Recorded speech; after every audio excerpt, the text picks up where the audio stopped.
Okay, I thought I would make a video explaining how I binded keys. How essentially how did I make hotkeys in i3? Currently, as you can see, I'm running Debian right now, Stretch. Um, so hopefully this will be helpful to you. So the first step, if you're using any kind of Linux system, is to first look at the manual and see if you can just find it. The answer pretty easily. If I can teach anything to anyone ever, it's just look at the manual. But I'm going to show you specifically what to look for. So I'm going to manual, so man i3, and this is a pretty big page. There's quite a bit here, so maybe we don't want to go through everything. It does obviously talk about key bindings and what's automatically there, but I'm just going to look up configuration, so /config, and just by searching I immediately found the config file. Okay, so what does this tell me? Well, this is just telling me where my config file might be. They give me 1 or 4 options, and it looks for it in this order. So that's pretty much what you're going to have to do, is you're just going to have to figure out which config file that your computer is using.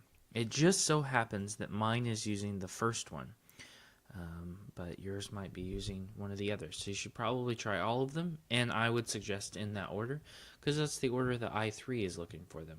Alright, so I'm going to open another terminal, and I'm going to make it a little bit bigger.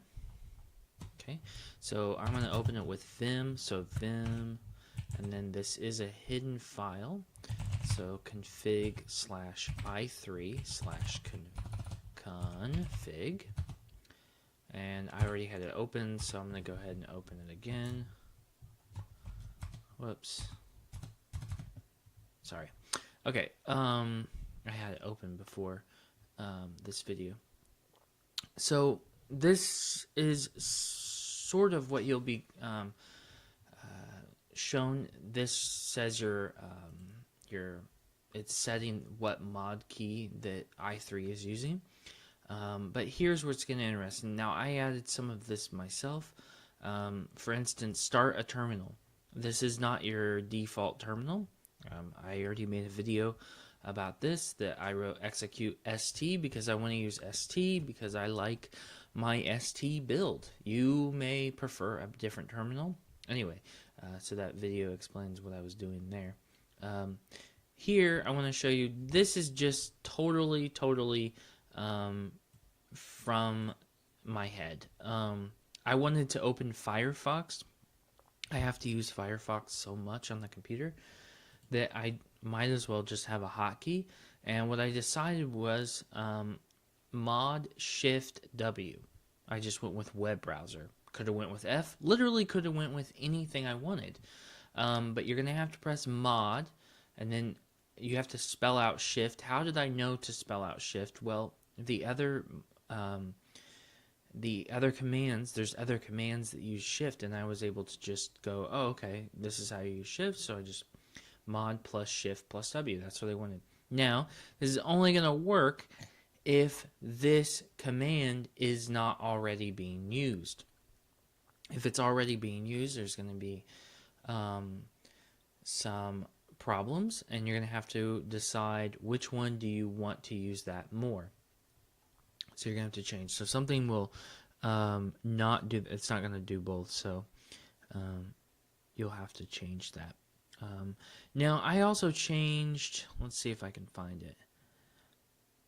So I made this one myself just to open Firefox, but I also changed here it is. Okay, so by default, by default, this is mod shift Q to kill any program. So let's say I want to kill the manual. I'll just press mod shift Q and it closes it. Okay, well by default, if you're still on default, it's going to be mod shift Q, and I don't want to do that. I have to close programs all the time. I just want to get rid of them. I don't want to have to press all those. Firefox, I don't open Firefox enough where I feel like I need to avoid the shift Q.